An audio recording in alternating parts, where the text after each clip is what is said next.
Let me welcome you to the Smokebox. Windows up, couple in rotation. Hot boxed out about 3 or 4 faces.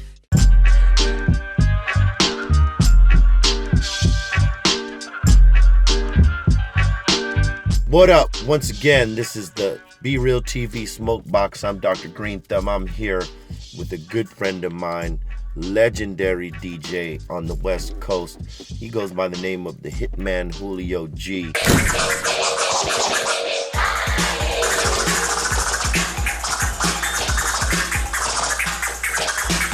Now, this man was responsible for breaking so many records out here in the West Coast. He started off 1580 KDAY, eventually made his way to 92.3 with the 9 o'clock bomb, West Side Radio. The list goes on. I'll let him explain that to you, but we go back since childhood to the B-boy days. You know what I mean?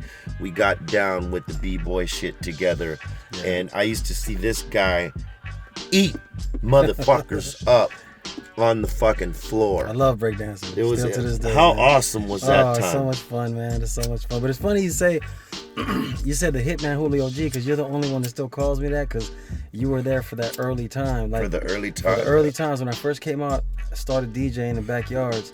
I didn't have like a signature thing. Like I didn't have nothing about me that stood out. So I loved Hitman Howie T and Real Roxanne.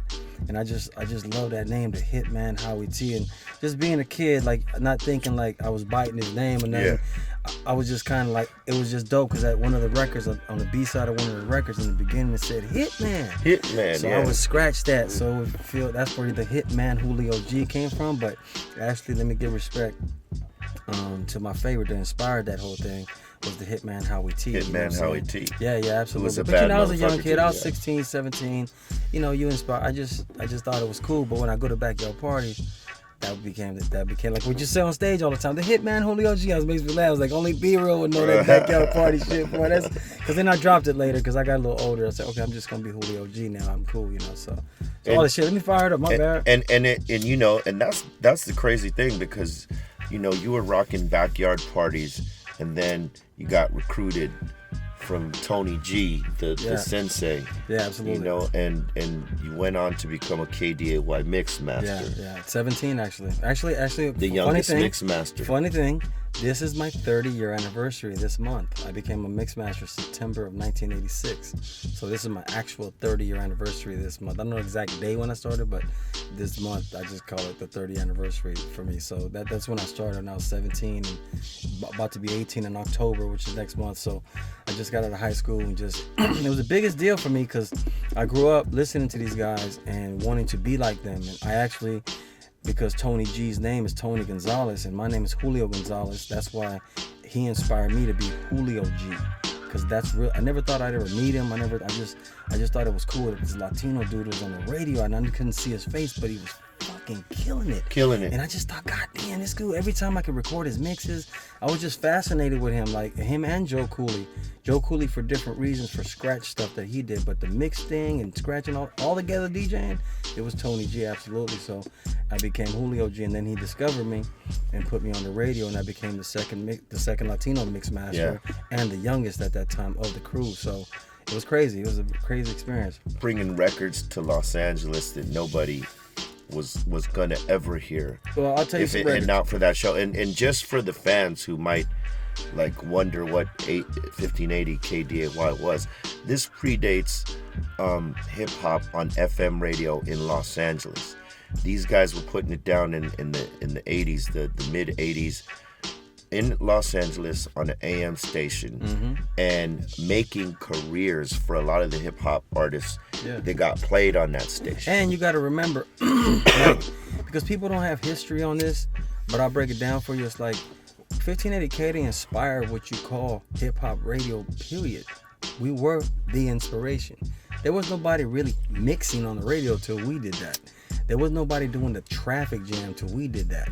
It was really nobody doing that kind of stuff. They weren't the way we were mixing, the style of music, and not only hip hop, because everybody remembers 1580 KD for hip hop, but you forget everything. We broke dance music, we broke expose, we broke cover girls, we broke all that freestyle, all that stuff. We broke that. We had a show called the High Energy Show that went on at 2 in the morning on Saturday nights, and that's what exposed us to the Latino audience. That's how we became famous and known in the black world and in the Latino world. And me and Tony used to do both nights. We played the Latinos on Saturday nights, and we played World on Wheels Friday nights and do the black audience. And that's why we were very well known across the board. Joe Cooley and Walk, those guys, they played in the black audience. They didn't really do the Casa Camino Real. They didn't do all those, the Pico Rivera Sports Arenas. They didn't do like that stuff. But me and Tony could do that because we were diverse.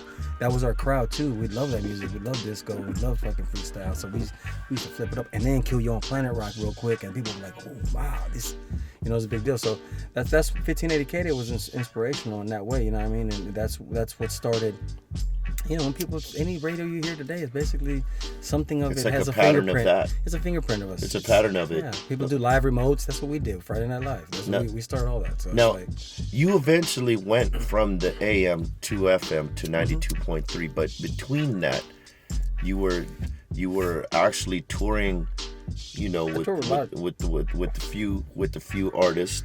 Yeah. You got you were a well-known tour DJ. Like professional. They know you get Julio G.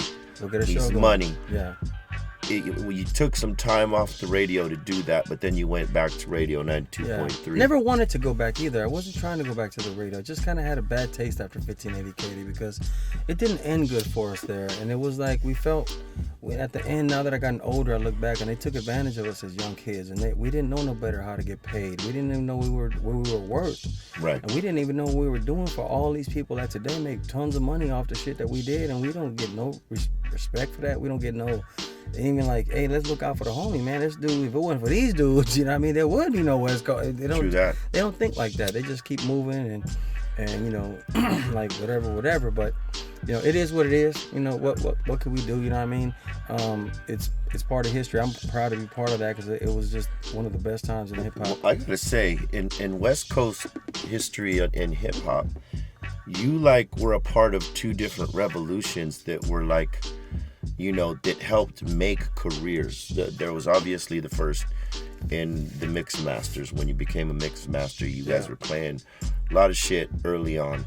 And then, when you went over to 92.3, you didn't just get back into mixing. You got into breaking records. You got into doing something. Talking. Yeah, you didn't do that in 1580. No, I didn't. I just DJ'd at 1580. When I started talking, that became...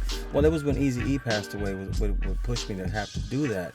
It wasn't something that I wanted to do. But when I was helping Eazy with the Ruthless Radio Show, there was a guy named Keith Knafley. Very smart guy. Very, very, very good at radio, and he found a lot of great talent at that time. And I being one of them, him and Michelle were the people that allowed me to come into Michelle S is her name. She was the one that's in. Salute to Michelle S. Yeah, they had the ear for that. But he would come to me and say, "Hey Julio, you should talk more." And I'd be like, "What?" I don't talk, man. That's not my thing. I never was trying. I want to be a radio DJ. I want to talk. I want to never. So what happened was that we were doing this commercial with Eazy-E for the Ruthless Radio Show. So he asked me on the commercial, he says, I'm going to do this talking piece and then I want you to go in there and talk. And I'm like, nah, Eric, I ain't trying to do all that shit, man. I need you to talk, man. And they want you to talk. I guess they had kind of told him something, so he pushed me to do this commercial. So then I talk at the end, and I couldn't, it took me many takes to do it because I didn't know how to do that stuff. I wasn't talking on radio. So then at the end, when I finally finished it, he says, that's cool, but I need you at the end to say 90, oh, he didn't say it, he says, say 92.3 to beat in Spanish at the end. I'm like, huh? Oh, hell no. Different get down for yeah, because it was a black radio station. I'm like, Eric, they ain't trying to hear that shit, man. But I'm in the booth, he's outside, I could hear him, and then so he's, man, it's gonna get the Latinos, I'm trying to tell you, man. I said, Eric, that shit sounds stupid, man. 92.3. I'm gonna say that stupid shit. And he's like, yeah, just like that, go. And I did it.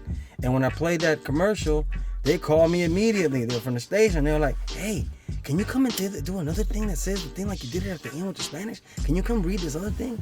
So then I went and read these couple things, and Eric called me. Eric, I call him Eric, but Eazy-E, we talking about rest in peace. Yeah. Eric calls me and he says, man, don't be going up there doing no goddamn commercials for them, man. They gotta pay you. So he was already on that tip, but that's what started that. And then when Eric passed away, I actually couldn't find a host to do it. And so I was like, damn, man, I got 2 weeks. I gotta figure this out. So guess what? I had to start talking. And then 6 months later, they'd say, hey, we want to give you the night show, you and Sway. So the night show was supposed to be me and Sway. Well, excuse me, Sway and myself. Sway being the front guy and me DJing and interjecting with him. Right. So that's how it's going to go down. So like 2 weeks before we're about to go on, me and Sway, he gets a morning show in San Francisco. And he had to roll out there. He calls me and he goes, the wake up show. He goes, Julio G, man. No, he actually gets a morning show, not the wake up show. He already had the wake up show. He got a morning show. They offered him the morning show of KMEL, so he called me. The wake up show. Julio G, yeah, the real wake up show, right? So Julio G, man, I said, look, Sway, man, go do your thing, dog. I ain't tripping. So I didn't think nothing of it. I said, oh, that job's over. They go, guess what, Julio? You on in 2 weeks. And so, that made me have to become Julio G in that way, like figure that out. Like when you went on for your first time, were you nervous about that shit?